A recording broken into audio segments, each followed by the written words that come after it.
Well, thank you everybody for joining us this afternoon. I really appreciate it. This is Marty Rosendale, the CEO of the Maryland Technology Council. And just in a couple of weeks now, June 8th through the 12th, we will be having the Digital Bio International Convention. And in preparation, we have the benefit of having Willie Reaves, who is the Director of Partnering Products and Services for the Bioinnovation Organization and also a good friend of Maryland Life Sciences and the Maryland Technology Council. Willie is here to explain the one-on-one partnering system, how best to use it, how to get the most efficiency and benefit out of the program for this digital convention. Willie, thank you so much for joining us today. We really appreciate your time, and I'll leave it to you. Absolutely. Thanks so much, Marty. It's a pleasure, as always, to be with Maryland Tech Council and with other companies and your members from around the state. Although it's a little bit different this year, not our normal in-person open house, but still great to be with everyone on the webinar. So we've got lots of information that I'm excited to share with everyone today about BioDigital, which Bio's very thrilled about having here in just about 3 short weeks from now. So just at a quick high level, we'll kick off with a bit of an overview of the event and what's going to be happening at BioDigital. We'll talk more about what virtual partnering is and how it works, and look at some best practices for success and maximizing your experience, like you were saying, Marty. And then I'll go into the system itself so that we can look at some specific special features and do a demo. And we'll also have a Q&A section at the end. So to that note, if anyone has questions as you are listening, please, in your Zoom panel, you can hit the Q&A button there and submit questions at any time. I'll take them at the end all at once so we can make sure we cover all of the material, but do please feel free to submit questions at any time. And then also, Maryland Tech Council will be emailing out a recording of the webinar along with the slides not too long after the webinar, so that if you missed it or want to share it with colleagues, that you can certainly feel free to do that.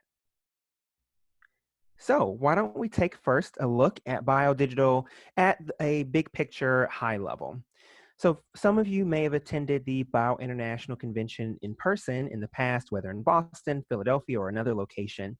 And BioDigital is our sort of response to the current COVID coronavirus climate in taking that content and bringing it online in a virtual environment. And there's 3 big pieces to BioDigital.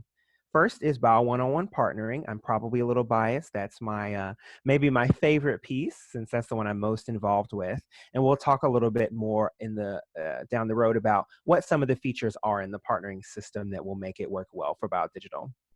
We also have great online education, so there are sessions and company presentations as well. There's a mix of live and on-demand sessions and things. So on-demand being you can kind of access it whenever you like once that platform opens, and then live being ones that are set at an established time.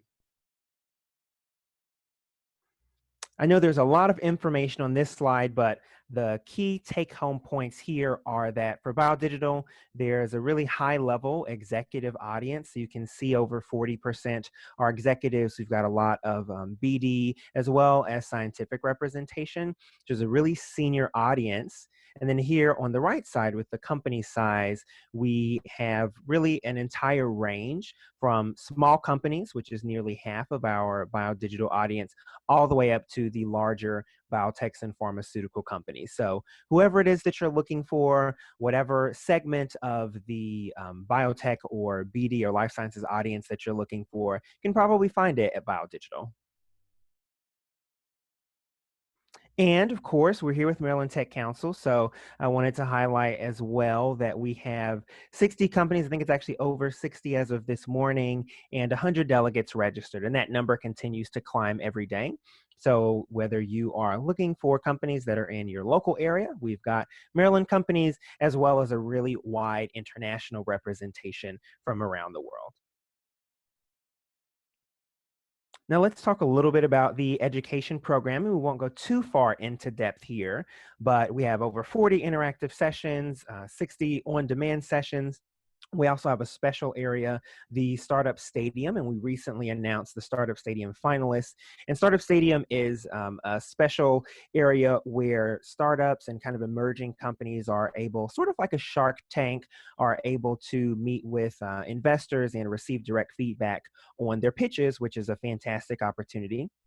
And then we also have a few hundred company presentations as well. So lots of stuff to see, lots of stuff to do, in addition, of course, to all of the partnering opportunities that you have as well with BioDigital.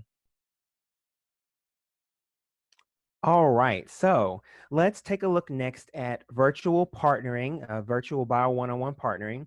And just as a quick note, if you've used the Bio one-on-one partnering system at the International Convention, or maybe you've come to the Bio CEO and Investor Conference or another conference, so it's the same system as you may have used at any of those events, just with some tweaks and enhancements to make things work a little better in a virtual environment. So here are the big pieces of partnering in a virtual environment, how it's going to work. First is that, as Marty mentioned, we will have the event, BioDigital, held virtually from June 8th through the 12th. So there's going to be 24-hour partnering over those 5 days. And we'll look at what exactly that means. We've put in some handy time zone features for your convenience. So given that we have a really wide international audience, of course, everyone's in different time zones, we want to make it as easy as possible for you to be able to schedule meetings no matter where you or your potential partner company may be located. There is also a self-scheduling with this conference, which works a little bit differently than what we would have if we were all able to meet together in San Diego, but allows you maximum flexibility and lets you use whatever virtual meeting solution that you like, or your cell phone, or whatever it is that you prefer. You can use that method. And then, as I talked about just a moment ago, we'll also have available the online sessions and company presentations, and more information about those and scheduling will be coming out before long here. So let's start with the first piece of virtual partnering, which is the 24-hour part. What does that mean? You might say, oh my gosh, I don't want to be up at 3 a.m. taking meetings and this is going to be terrible. It won't, I promise, because you get to choose what time that you'd like to have the meetings.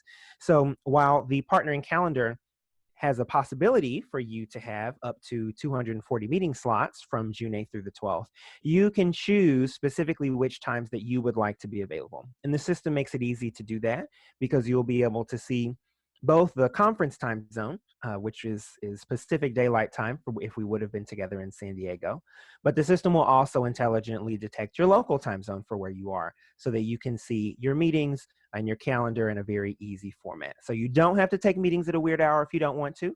You are certainly able to do that. If you're a late night person or you're an early morning person and you want to take meetings at 5 a.m., you be our guest, but you don't have to do that if you don't want to.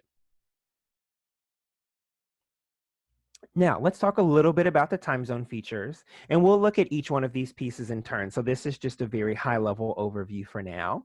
But first, as I mentioned, the system is going to automatically detect your local time zone, but you do also have the ability to change that if you, for some reason, would like to reflect another time zone. And you might ask, well, what if I don't know the time zone of the other company, and doesn't that get confusing? You don't need to. So the system will show you mutually available time slots to self-schedule those meetings. So you don't have to really be directly concerned about whatever country or time zone the other people may be in, simplifying the process. And we looked at a lot of different options for how we might implement this for BioDigital. And as we were kind of collecting feedback, one thing that became clear is that, especially when we were in the sort of March, April timeframe, everyone's schedules were and still are dynamic. And some folks, you may have your kids out of school and your dog may be running around the background. So there's all of these different things, and different things can be popping up. So we really wanted to allow maximum flexibility so you can tightly control your calendar the way that you would like to fit your lifestyle in this unusual time that we find ourselves in. Now, one important piece to talk about here is also the self-scheduling. And so again, this is really designed to be as flexible as possible for you, to help you be able to put meetings when you want them to be.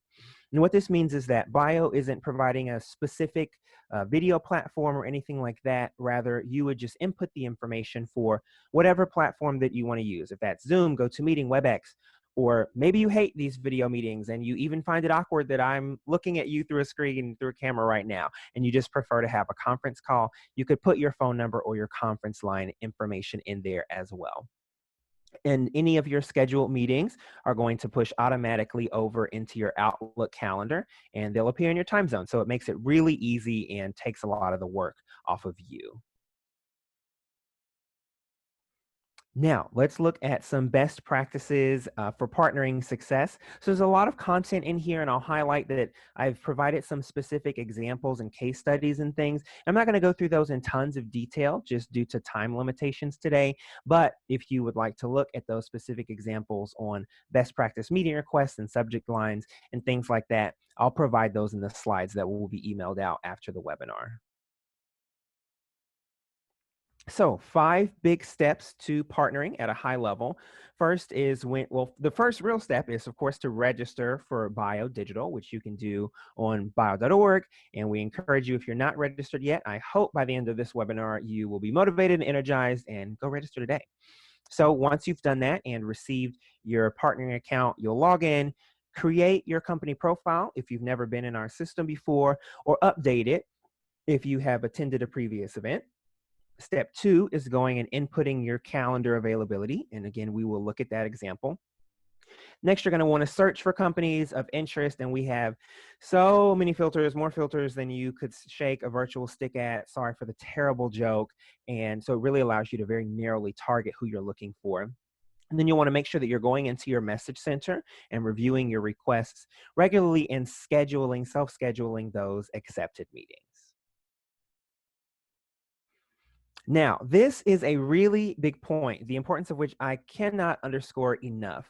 Please, please, please customize your subject line when you are sending a meeting request to another company.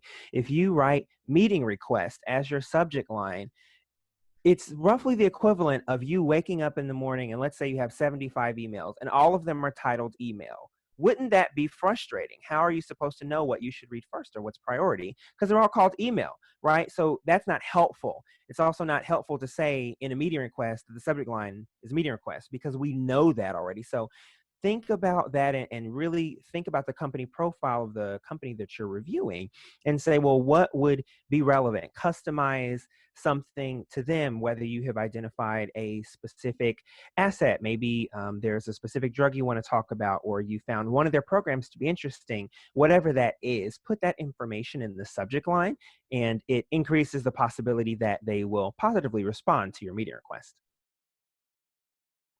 And so here are the examples. Again, not going to go through these in a ton of detail, but you can check these out in the slides that you'll receive after the webinar. I've put example kind of strong and weak subject lines for every different possible type of company. So again, weak examples, things like meet us or let's meet, and meeting request, that one's in red. It's the worst line of all. And this isn't just sort of conjecture. We've done a lot of analysis and found that the subject line least likely to receive an acceptance is meeting request and any similar version to that.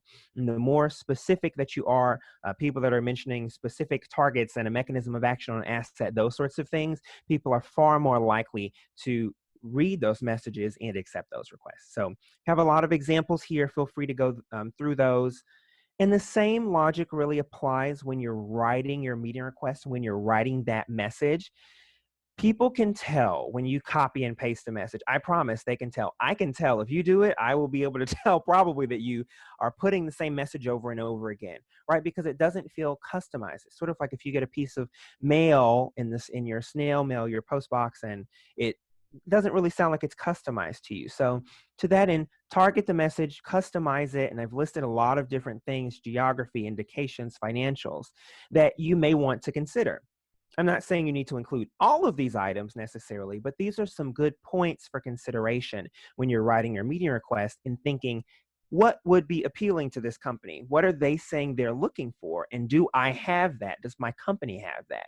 Then maybe this is a good target, and let me write those things in. So again, there are a number of different examples I've provided here about effective meeting requests and targeting specific things. So please do take a moment and review those following the webinar once you receive the slides. Now, here on the partnering case study, the big picture point of this is that the earlier you start and the more that you customize, the more likely you are to have more scheduled meetings. So if you wait until June 1st to register, just think about all of the thousands of meetings that have already been scheduled. We're already in the thousands now, and how people's calendars will start to fill up. While there are a lot of available time slots in virtual partnering, most people probably aren't actually making themselves available for 24 hours a day because that's not healthy. You should eat, you should drink water, and do all of these normal things. So, customize, start early, be as targeted as possible to those companies. These are really the best practices. Whether you're a farmer or a CRO, even service providers also.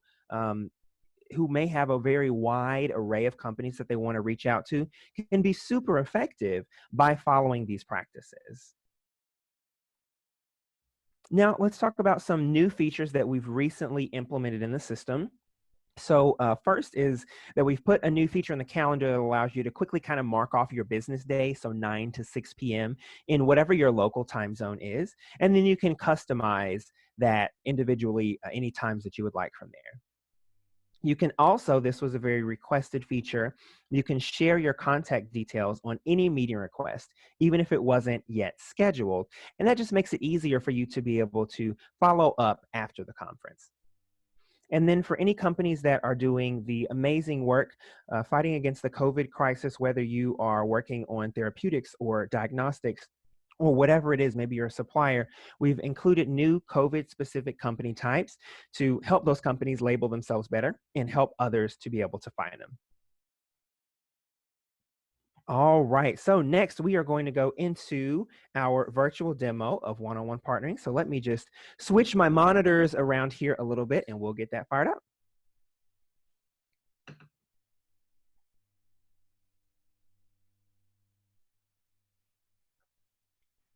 All right, so we are now in the bio digital partnering system, and we're just going to sort of start from the top here, as it were, and start from the home page. So when you log into the partnering system, you will see a page that looks a lot like this. So the blue navigation bar at the top, you'll always have so that you can quickly jump between the different sections of the system. Couple of important things to note here on the homepage. So there's the search bar here where you can jump right into making a search for a company. And you can also see all of your colleagues and their profiles under this section.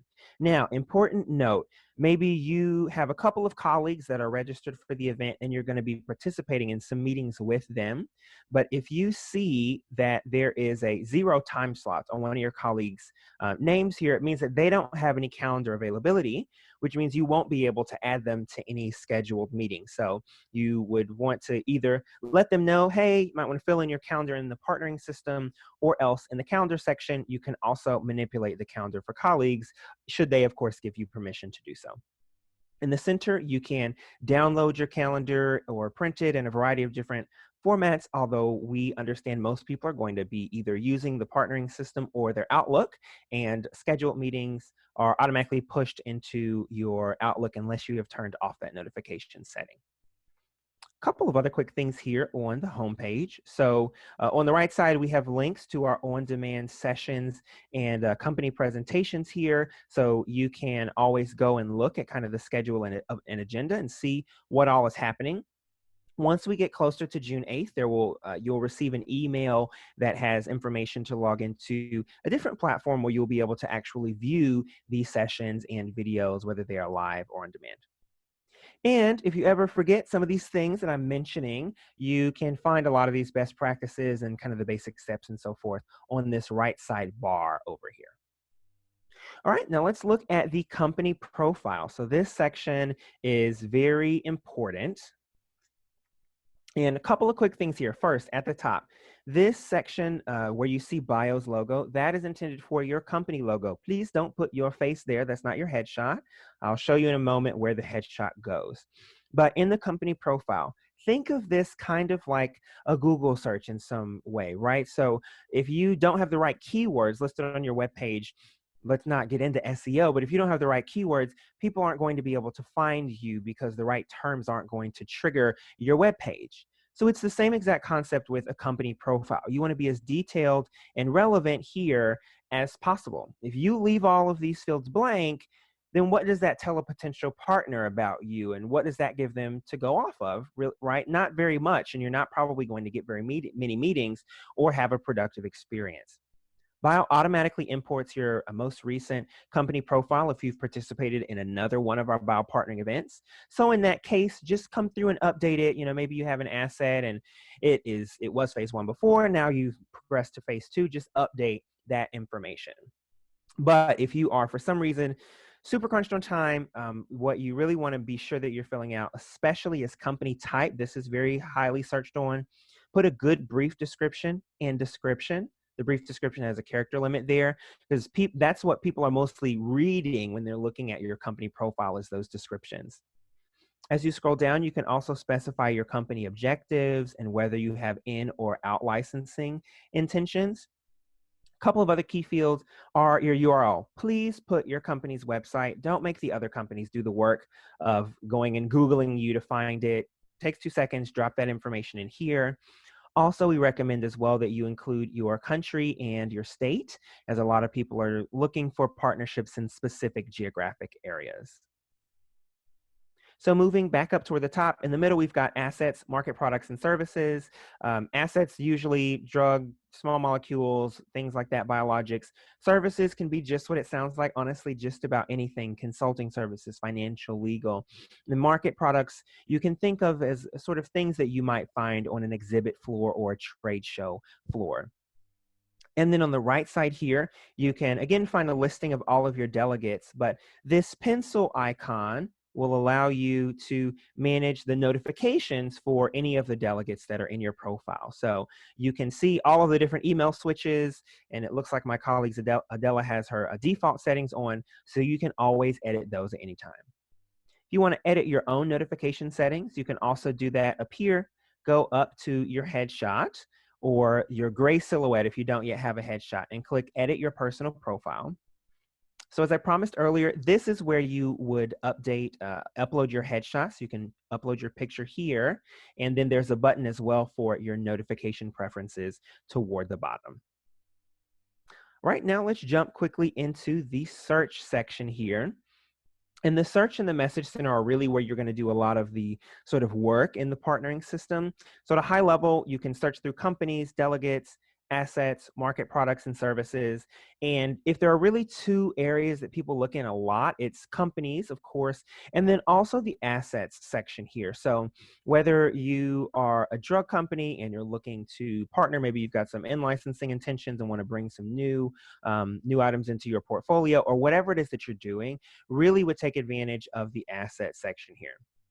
So just like any basic Google search, you can always put in a simple keyword and find that relevant category. So, maybe you find oncology companies, and this is often overlooked, but I promise there's so much power in these features that really is just designed to save you a lot of time, is the advanced search. So if you click into the advanced search here,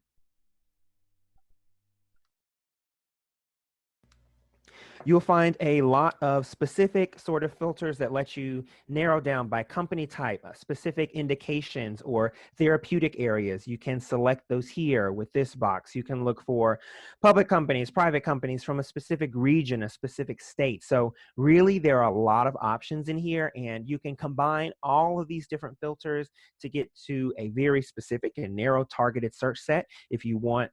And then just don't forget that there's also these tabs. You can search across assets, delegates, market products, and services as well. So let's say you want to look for a biotech company or pharma company that has assets in phase 1. You can click through these different tabs and then run that specific search.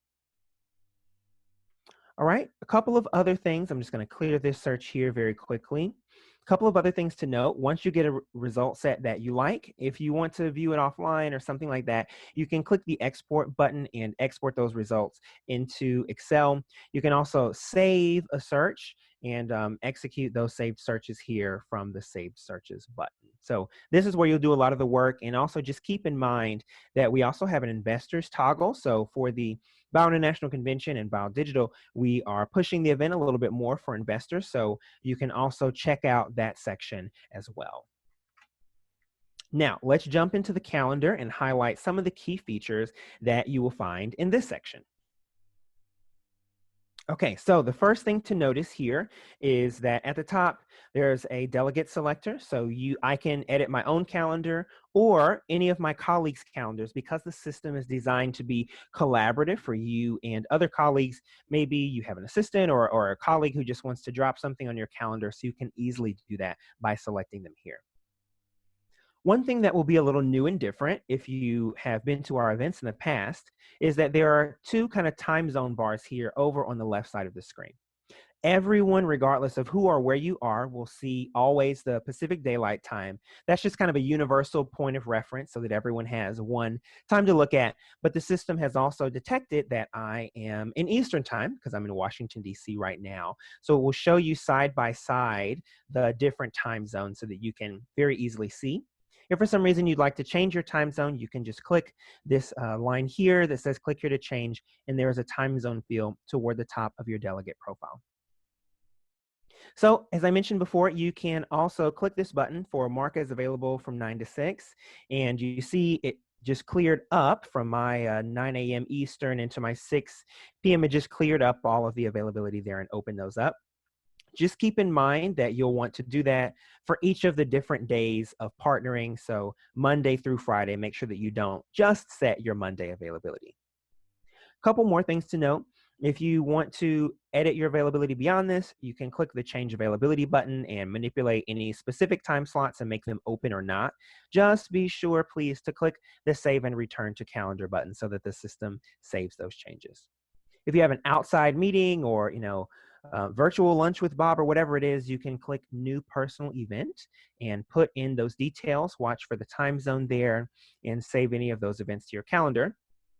You can also, on the right side here for sessions and education topics, you can also see information on the great programming options that we've got available for Bio Digital. And when you click on them right now, it will show you as link TBA for the location on those. Don't worry, as once we get a little closer to June 8th, those links will begin to appear in there so that you can add those things to your calendar. And we recommend that you do that. And just make sure that you keep in mind a balance if you're interested in doing both programming and partnering. Now, let's jump quickly into the message center here. And I'm actually going to jump into a different window. I'm currently logged in as myself a bio administrator, and I'm just going to show you a regular delegate view like what you would see if you logged in. So I'll just pull that over here from another monitor. One of my work from home best practices that I found is trying to keep my monitors arranged so that I can see everything that's going on. Excuse me.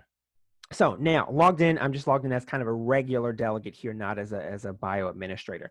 So I'm going to jump here into my message center, and there are a couple of important points to highlight in this section.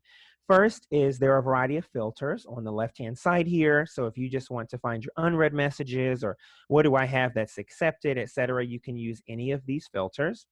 If you have a lot of meeting requests, you'll have a little page control up here so that you can go through the different pages of your requests. At a very quick high level in the message center, what will happen is that once you go to send a new meeting request, which you can do either from the search or with the new request button here if you know the name of the company that you'd like to meet. Once you have that request and once it is accepted, then one of the companies needs to do the scheduling. So to be perfectly clear, it's a self-scheduling. It's not going to kind of get scheduled in the background or automatically. One of the parties will need to schedule a meeting at one of these mutually available times, which I'll show you. And there's a lot of people have asked me, is there a special etiquette? Is it the sender that schedules or the receiver? There really isn't a firm rule. There isn't a special etiquette on that. So I would say if you see an accepted meeting, you can certainly feel free to schedule that. with the one minor exception that if you're scheduling with a big pharma company, usually they like to use kind of their special platform. Sometimes there's a lot of IT rules and things. So if you're meeting with a big pharma, may want to let them schedule, which they may also say to you in the meeting request. But other than that, you can either party can schedule the meeting. So let's take an example here. So I've got this meeting and it's accepted. So I'm going to say, all right, I want to schedule this meeting. So I'll click schedule. And so I am brought here into this screen, and I know there's kind of a lot going on here, but what you'll see is the multiple time zones, and then also all of the different time slots that are available during the conference. So really big picture, red means that time slot's not available because there is a conflicting meeting or the other company is not available.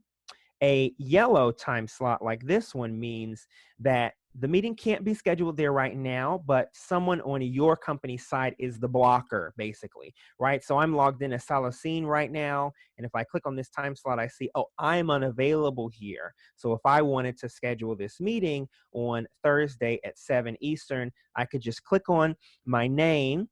The system will jump me into that time slot, and then I can edit any of those times. I can make myself available now, and now that time slot's going to be green.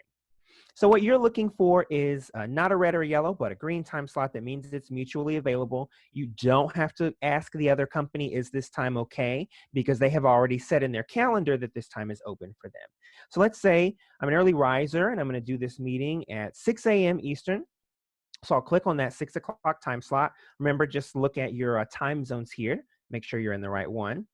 Click the Enter Your Own Virtual Location button. Now, a couple of things to note here. One is that this main box with the little red line next to it is a required field, so you've got to put in a location of some sort. And this is where you're going to want to put in your main link. So whether you're using Zoom, WebEx, GoToHangout, GoToMeeting, whatever that is, you'll want to put that main link in there. So I just have, I keep a little document over here, and I'm going to just paste in my link to my GoToMeeting room. So keep this box for the main link and other stuff, PIN codes and passwords and dial-in numbers, those sorts of information you're going to want to put in the second box down here that says any additional location information. So again, I'm just taking this over from a document I have on the side and pasting it in. Now, one quick note on this. Many people, customers that we've talked to so far, seem to be using personal meeting rooms, personal links. So that just means that you have the same link all the time, right? So maybe it's GoToMeet./ Reaves or Zoom/ whatever, right? It's the one link that you use all of the time. You can do that. Some of the benefits are that it's easy and you can just save that link and reuse it over and over again via this reuse a saved location box. But the one thing that you have to consider is just that you'll want to be mindful of your meeting. If you schedule a ton of back-to-back meetings in your personal meeting room, and you have a meeting, let's say from 10 to 10:30, and then another from 10:30 to 11, your 10:30 meeting might show up at 10:28 because they want to be on and be on time when you're in a meeting with another company. So that's just something for you to be mindful of. One thing I've seen some companies do, which is interesting, is alternating their time slots. So available, not available, available, not available, back to back. Again, totally up to you. It's up to your preference on your time and when you'd like to have it. But those are just some of the things to keep in mind. With a unique meeting room link where you have a different link every time, you don't have the problem of overlapping meetings, but then it is a different meeting that link that you've got to paste in every time. So really it's up to you which of those methods that you decide to use. So let's say I'll want to use this again and I'll click the box, save this location to use again later. If you're using your own personal meeting room, click that box and then you can just pick the drop down here every time. It's super easy to just schedule those meetings.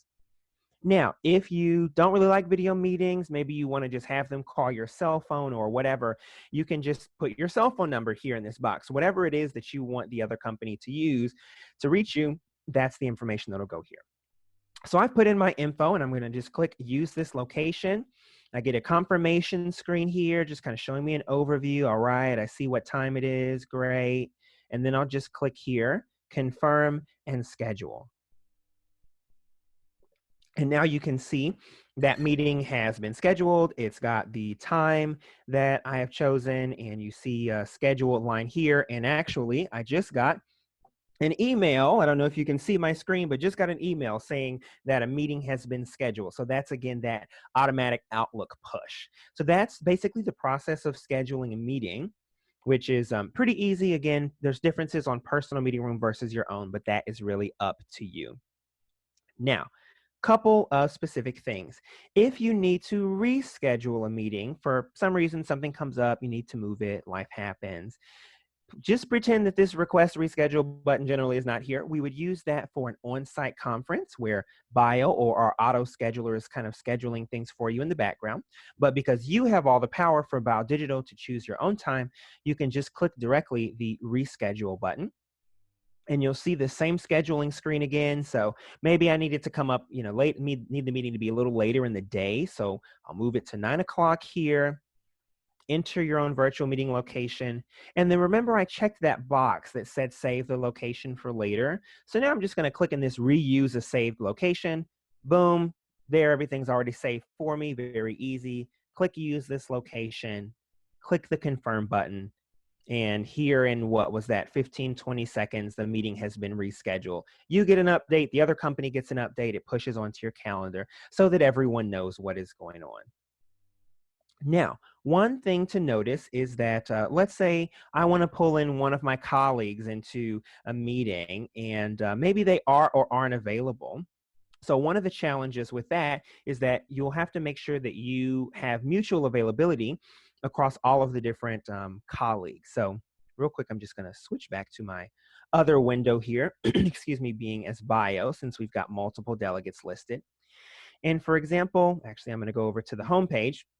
Let's say that I want to pull in one of my colleagues into a meeting here with me, but it seems like a couple of us don't have any time slots listed. So what will happen is that if I go to add someone to a meeting, let's say I want to add Bernadette, but I click on her and no free time slot. So that means Bernadette doesn't have any free time and she can't thus be added to meetings. So I might give her a call, shoot her a note and say, hey, I want to put you on this meeting. Are you available at this time? And we see what time it is that it's made, that it's scheduled for, and then you could go into Bernadette's calendar, or maybe she'll do that if she just logs into the system herself, adjusts that time, and then you can save it and add them to the meeting. So just keep in mind that it's all based on mutual availability of all of the different participants. So with that, if you have 6 people on your side in a meeting, all 6 of your calendars and the calendars of the other company all have to line up. So the more people that you add, it can be a little bit more complicated to schedule. So just try to keep that in mind as you are choosing your meetings. Now, I also mentioned earlier one of those new features, and we're getting toward the end here so that we can address some Q&A. But I also wanted to mention the share your contact information button. So let's say I want to share my contact info. I'll just click the share my contact information button. And couple of disclaimers with this. When you do this, it's not made public to everyone. It is not in the search export from the partnering system or anything like that. It's only made visible to any delegates from that other company and from your same company profile, right? So I'm going to click yes here. And then I've already entered my information. So my phone number and email pop up there. But you may ask, well, how do I enter in my contact info? If I hadn't entered it already, the system would have asked me, but you can also do it by going again up here to your headshot, edit your personal profile. And then if you just scroll down a little bit toward the bottom, you get the delegate contact information. So you can autofill your username from the partnering system for your email and put in your telephone number as well if you like. These are, of course, optional for you. Just a quick note, if you're putting in your telephone number, be sure to include the +1. So if you're based in Maryland, or your country code, excuse me. So if you're based in the US, of course, that's going to be a +1. But just make sure that you put that in there so that maybe the other company is abroad somewhere so that they can make sure that they can reach you without having to go back and ask, what country is this? What country code should it be? But that's really a great feature to allow you to be able to share your contact information quickly for follow-up after the conference. Now, just a couple of additional points here. I also wanted to let everyone know about the bookmarks section. So as you are going through in the search, you can click the little star. So I'm just going to jump back into search here. Let's say you find a company that's interesting. You click on them and say, okay, this profile looks really interesting. You can click the star and bookmark. Or as you're scrolling through, you can even just click the star right here, and that will add it into your bookmark section. And you can review that section collaboratively with your colleagues as well. So another great way to look at companies that you may be interested in. All right, we're going to jump back quickly into the presentation. There are a few additional points to cover just before we get into our Q&A.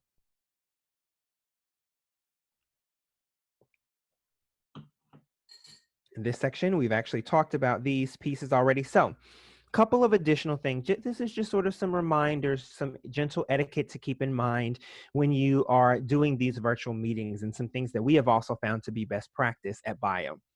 Number one is try to look at the camera when you're speaking. I know we all know in this work from home environment, it's a little awkward because you are sort of looking at the camera, but you kind of want to look down at the person. But at least try to engage with the camera as much as possible, because it's kind of the equivalent of making eye contact if you had the person in front of you, right across from you in a table. Professional attire, this one's important. There, if you Google, Zoom clothing issues, you just don't even want to do it. There are so many issues that sometimes pop up, and just keep in mind, just like if you were on site at a conference, you'd be in professional attire. So just bring that same thing to the table when you are doing your virtual meetings as well. Try to have a quiet setting if you can. Obviously, I don't know if you can hear the beep, beep, beep of construction in my background, or maybe your kids are running around. Whatever it is, stuff happens, everyone understands. But to the extent that you can have a quiet background, or maybe you have just a little nook in your living room and you're able to use that, that's really helpful. Another great best practice is to use a PC headset for better sound quality. I know we have all been on those virtual calls before where you have someone who's there, it's echoing and no one can hear anything and you're confused about what's going on. 9 times out of 10, that person is probably just speaking directly into their laptop microphone. And honestly, most laptop microphones just aren't designed to do a lot of kind of intense virtual conferencing. So these are really cheap. You can get them on Amazon, Best Buy, wherever, and is really a great thing to add. Also, it's good to mute yourself when you're not speaking to reduce the chance that you're going to echo.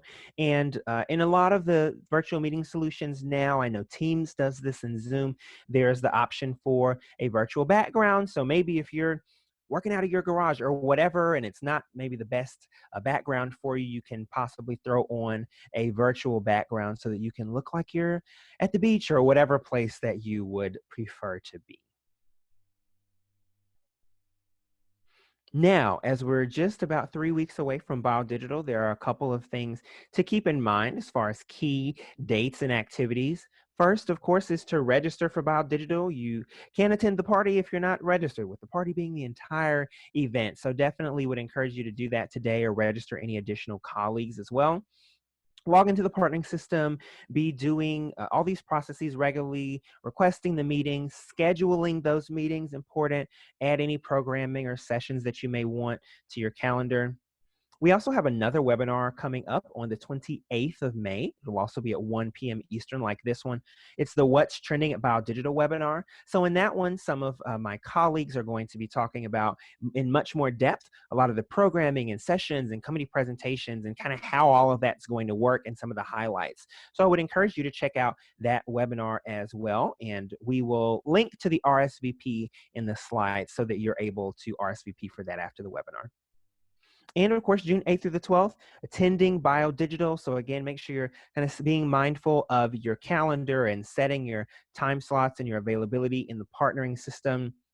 And because, let's say, your boss schedules a meeting or some unusual situation comes up, you can always use that reschedule button to change the meeting over to a time that works best for you in accordance with mutual availability. So that's always great. And as an additional benefit, we will also make available for a month after the event the ability to still review all of that online programming, so the company presentations, the startup stadium pitches, those sessions, those items will all still be available for you even once June 12th has ended. But from the partnering perspective, your ability to send any new meeting requests out, that will go away after June 12th because the event is over. However, if you have exchanged contact information, you can continue following up.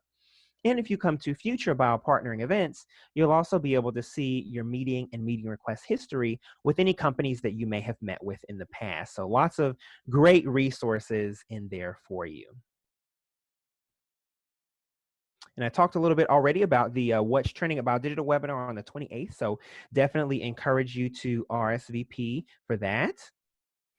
And we have covered a lot here in just under 50 minutes. So now we're able to take some questions, which I'm really excited about. So if you have a question, please just go into the Q&A button on your Zoom panel and you can put in questions there and I will try to take as many of those live as possible. All right, so we've got a couple of questions coming in from Julie. Is an ICS file pushed to Outlook? Yes. So automatically, as any meetings are being scheduled, rescheduled, canceled, they're generally updated. Those partnering meetings are going to push into your Outlook calendar. But let me just show you an area to check. By default, that setting is on. Maybe somebody accidentally, maybe you switched it off for a past conference or something and you just want to make sure. So to make sure that you have that setting on, jumping back into the system, you can go to the upper right here, notification preferences.